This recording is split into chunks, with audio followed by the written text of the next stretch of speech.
ప్రభువునందు ప్రియులరా, ప్రతిదినము ఈ హోప్ ఫర్ టుడే సందేశాలు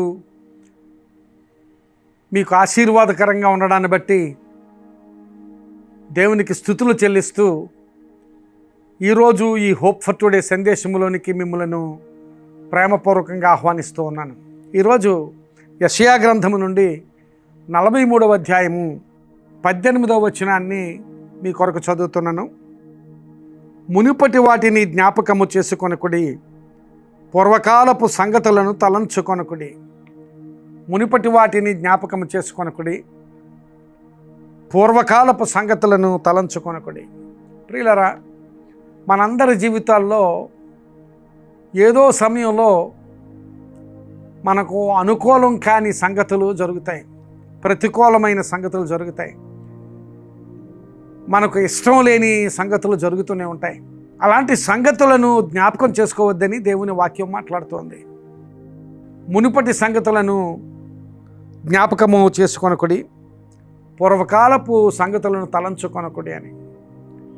చాలాసార్లు ఇంతకుముందు మన విఫలతలను బట్టి, ఇంతకుముందు మనం ఎదుర్కొన్న వ్యతిరేకమైన పరిస్థితులను బట్టి, ఇంతకుముందు ఏ ఏ విషయాల్లో మనం ఫెయిల్ అయ్యామో వాటన్నిటిని జ్ఞాపకం చేసుకుంటూ కృంగిపోయే స్థితిగతులు చాలామంది జీవితాల్లో ఉంటాయి. ప్రియులారా, జీవితంలో కష్ట నష్టాలు ఉంటాయి, విఫలతలు ఉంటాయి, విజయాలు ఉంటాయి. కనుక ఒకవేళ ఎప్పుడైనా అలాంటి విఫలతకు గురైనప్పుడు, ప్రతికూలతకు గురైనప్పుడు వాటిని జ్ఞాపకం చేసుకోవద్దు, మునుపటి వాటి సంగతులు తలంచుకొనకుడి అంటున్నాడు. ఒకవేళ అలాగే ఇంతకుముందు జరిగిన ప్రతికూలతలను, ఫెయిల్యూర్స్ను జ్ఞాపకం చేసుకుంటూ ఉంటే ఇంకా ఇంకా కృంగిపోతాం. వాటి వలన నీకు మేలు జరగకపోగా ఇంకా కృంగిపోయే స్థితి, ఇంకా నీరసించిపోయే స్థితి, ఇంకా నిరాశకు, నిరుత్సాహానికి, నిస్పృహకు గురయ్యే స్థితి నీ జీవితంలో ఏర్పడుతుంది. కనుక దేవుని వాక్యం మాట్లాడుతుంది, పూర్వకాలపు సంగతులను జ్ఞాపకము చేసుకొనకుడి, మునుపటి సంగతులను తలంచుకొనకుడి. కొన్నిసార్లు మునుపటి వాటిని, మునుపటి ప్రతికూలతలను, విఫలతలను జ్ఞాపకం చేసుకుని దేవుడు మనకు దాచి ఉంచిన ఆశీర్వాదాలను పోగొట్టుకుంటూ ఉంటాం.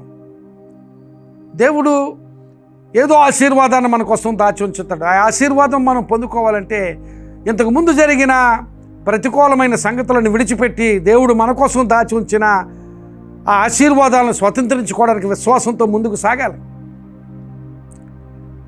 ఋతు గ్రంథంలో సంగతులు మనకు తెలుసు.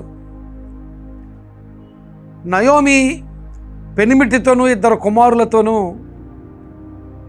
బెత్లెహేము నుండి లేక యోధా దేశము నుండి మోయాబు దేశం వెళ్ళింది.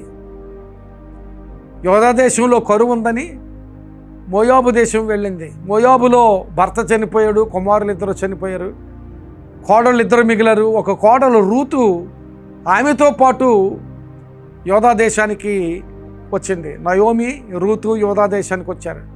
యోధా దేశానికి వచ్చిన తర్వాత ఆ దేశంలో ఆమె స్వజనులు అందరూ ఆమె యొద్దకు చేరినప్పుడు ఆమె చాలా దుర్భరమైన మాటలు మాట్లాడిన సంగతులు మనం దేవుని వాక్యంలో చదువుతాం.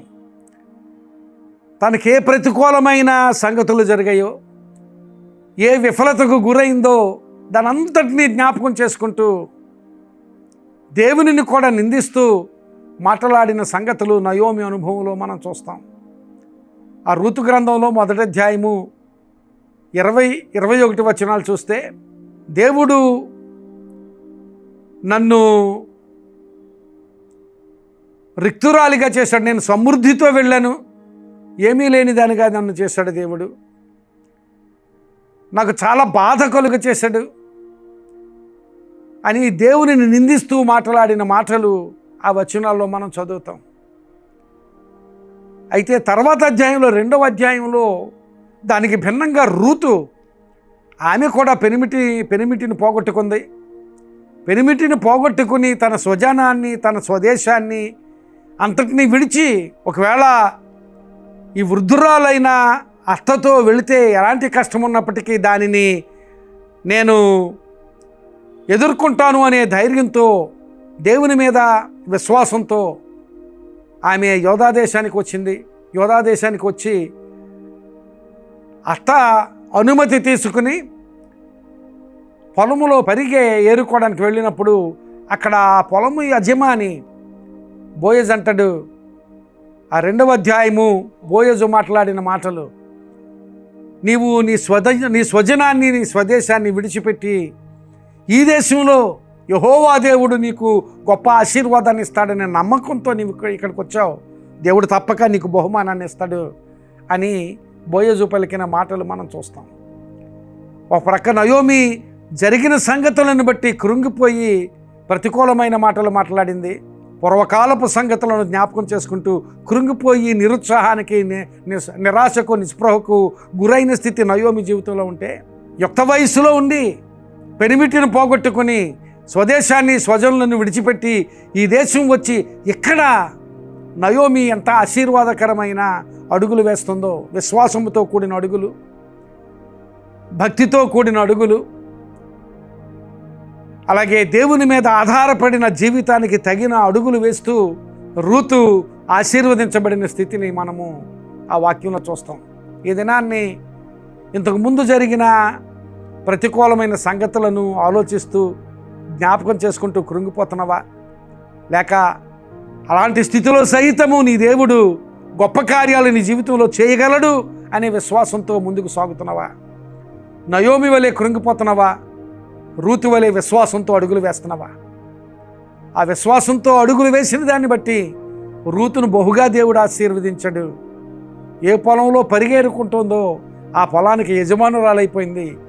ఆ తరువాత ఈ లోక రక్షకుడైన యేసుక్రీస్తు ప్రభువు రూతు సంతతి నుండి ఈ లోకానికి అందించబడడం మనం చూస్తాం. ప్రియులారా గమనించాలి, నిరాశలో లేక ప్రతికూలమైన పరిస్థితిలో కృంగిపోతే జీవితం అక్కడే ఆగిపోతుంది. అలాంటి పరిస్థితిలో సహితము దేవుడు నా జీవితంలో గొప్ప కార్యాలు చేయగలడనే విశ్వాసంతో ముందుకు సాగితే రూతు వలె గొప్ప బహుమానాన్ని, ఆశీర్వాదాన్ని పొందుకుంటాం. ఈ దినాన్ని వెనుకటి జీవితంలో ఎలాంటి దుర్భరమైన స్థితిగతులు ఉన్నా వాటిని మర్చిపోదాం.